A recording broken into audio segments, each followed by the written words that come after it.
Joining me live in the studio now is the Finance Minister, Katy Gallagher. We'll talk to Andrew later. Katy Gallagher, thanks so much for your time. Let's pick up on this infrastructure announcement today. Are these essentially honouring the election commitments? Yeah, that's right. Catherine King's been working hard going through all of the infrastructure investment program, funding our election commitments, looking at other projects that are in there. And, you know, infrastructure is going to be a big economic driver over the next few years. And we had big plans in this regard, and you'll see those delivered in this budget. Are you worried about the inflationary risks of injecting government dollars in at the moment when the RBA is obviously trying to cool things down? Well, largely we're working within the infrastructure program as it was announced, so it's in the order of about $120 billion. We're also working closely, Catherine King, with states and territories about the delivery of these programs, because obviously we work with them, and there's no doubt there's issues around skills and supply and things like that. So we'll work through those, but largely it is working within the envelope that had been factored into the budget. So we're not adding in a whole lot new, but we're reshaping and delivering on our commitments. So it's within that envelope. Does that mean that the other spends that the former government had in place, that's high on your list of the waste and the rorts that you've been looking at in terms of your audit? Is the regional infrastructure spending on the chopping block? Well, Catherine will go through this as part of the budget process, and she's been working closely with me.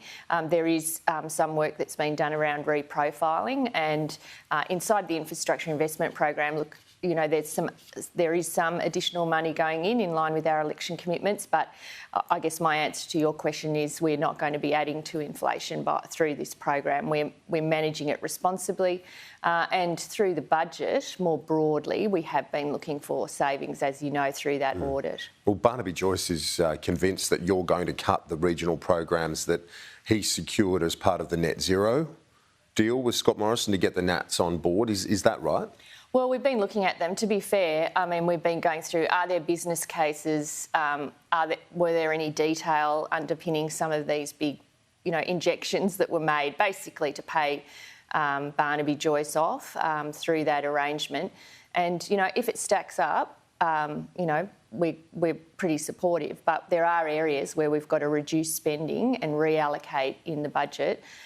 We're looking at that across the board. We're not picking specific programs necessarily and targeting them, but we are genuinely looking to rebalance the budget and make sure that every dollar spent is going into something that's needed, and also something that's going to deliver an economic dividend and something that's been worked out properly. So it's not simply to the detriment of regional areas, as the Nats are warning? Not at all. Not at all. I mean, again, stacks up, it's got a business case, it's delivering on that quality spending, it's going to deliver an economic dividend. We've gone through every budget measure of the previous government, the March budget measures, looking at it in this regard, and I think you'll see the results of that.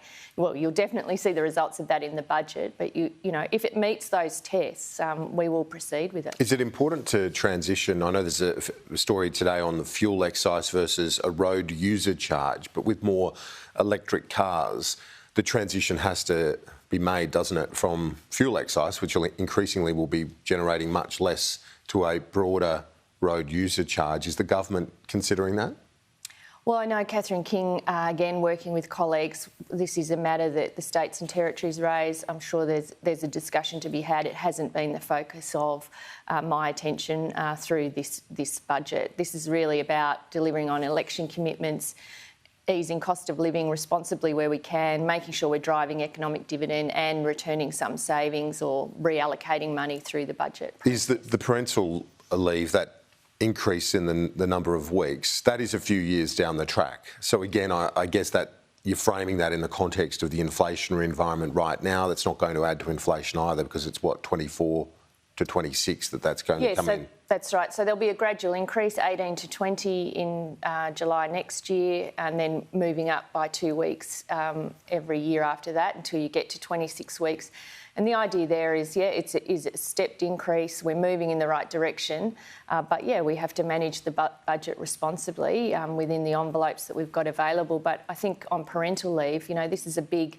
Sometimes you've got to take a big step up. This hadn't been boosted really since 2011. We know it's an issue that affects women's economic participation. That's a real economic focus for us, and driving our growth story is actually making sure women are able to work the hours they want and feel supported when they are having children, and more broadly parents. We need to get more dads. We're seeing that. More and more dads are being able to spend time with kids in those early years, and that's a great outcome too. So this initiative is about continuing on that journey. It's is it one of the few good news stories out of the budget?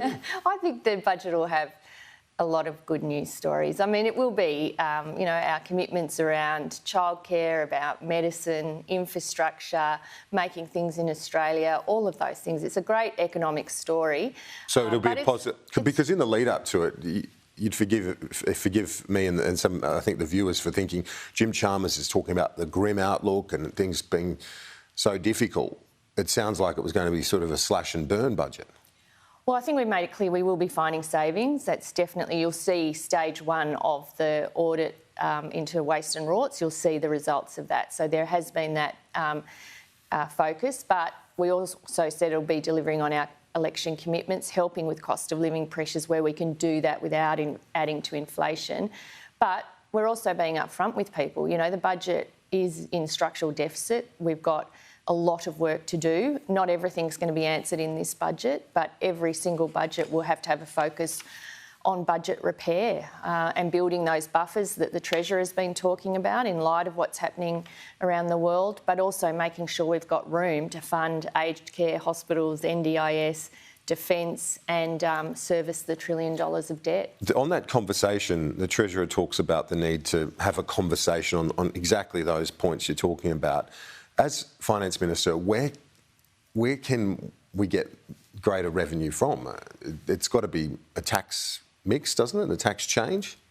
Well, I think the conversation is, with the community, and I think we've had a previous government that tried to either pretend things were all okay and at the same time not deal with any of these things, which is why we've got, an energy crisis, a crisis in aged care, because they kicked the can down the road. It was easier to do that. So I think the first part of the conversation is really getting an understanding from the community about what services they value and how we're going to meet some of those costs. And for my job as Finance Minister, it's really, and the work I've been focusing on in this budget is looking at what we're currently spending and looking at areas where we can shape and shift and make room. And that's, I think, the job of a good Finance Minister, and we'll continue to do that. But first of all, we need to have that honest discussion. It's not easy. We're not going to stand up and just pretend that the budget's in good shape, that there's no problems. There are problems and we have to manage them. On the stage 3 tax cuts, did you and the Treasurer float that or fly that kite, so to speak, only to be reined in by the Prime Minister? Is that how it works? Look, we were having a conversation about, just the subject we're talking about, which is, we've come in, we've looked at the budget, we've got all the advice, we've got a whole range of pressures there. From my point of view, it's the information I've got now is much greater than I had in opposition. So sort of coming and adjusting that point of view and then opening up that conversation. And again, I think people are ready for it. I don't think they want people to just say, nothing to see here. We can deal with all these problems, or we can pretend they don't exist. And so I think Jim and my approach since coming in was to say this is the situation we've inherited. But I would also say our immediate priority, and for October, has really been landing those, key priorities through the budget process. Election commitments, cost of living relief, driving economic growth, and managing or looking at the audit of waste and rorts. Was the stage 3 process, though, those tax cuts, was it seriously looked at being amended? Because my understanding is it didn't even go to Cabinet. And so a commitment like that, when the Prime Minister's been pretty clear several times that would be delivered, that if you were going to change it, you'd take it to Cabinet. So was it seriously looked at? I think what you saw was us having, a very honest discussion about the issues that we were identifying through the ERC process. I'm not going to go into what goes to Cabinet and what goes anywhere else, but you could understand that putting a budget together, you're looking at everything. I mean, you have to. You can't pretend that you're seeing this in a year-by-year thing. You're making decisions that go out beyond the forward estimates and into the medium term. So, I don't think it's any surprise that we looked at all aspects of the budget. The Treasurer said it's a dangerous international economy. It certainly is for the job of UK Chancellor. It lasted a couple of weeks. It's volatile. And do you think that it's inevitable that we will see recessions in countries like UK, United States, for example, and Jerome Powell told Jim Chalmers that he will crush inflation one way or another? It sounds like they're willing to have a recession if need be. Well, I think the Treasurer's been pretty clear. I mean, it's been really great that he's been able to go to the US and have those face-to-face meetings with all the key leaders in the global economy, because, that'll feed into some of our thinking back here, and he brings that back with him. And he's been clear that, the chances of a recession in some of those key economies like the UK and USA has probably shifted from possible to probable. That central banks everywhere, including here, are taking, pretty swift action to deal with the inflation problem we're seeing in the economy. Is it more than probable? Do you think it's inevitable from the sounds of what we're hearing out of the US? I think it's probably better that we listen, we leave that to the central banks and economists in those countries. I think the Treasurer's been clear, possible to probable. I think the thing we do know is that it's going to be a pretty rocky next 12 months, and we have to, we're not immune from that. We've got strengths in our economy here that makes us a little bit different to those, but it's going to be a pretty rocky 12 months. And on energy prices, finally, will the government use the competition watchdog to rein in gas producers, if need be, in terms of their prices in our domestic market? Well, this is an ongoing piece of work for sure. We've seen the excellent work that Madeleine King's done in terms of securing supply and getting that heads of agreement in place. But I can guarantee you the government is very focused on energy prices, what's happening not just with gas but electricity as well. These are hitting households, and where the government can needs to be is to make sure that we're focused on it and looking at what options there are available to us to make sure that consumers and businesses are getting a fair deal. Finance Minister Katy Gallagher, I know it's a busy time for you in the lead up to the budget. I appreciate you making the time this Sunday. Thanks. Thanks very much, Kieran.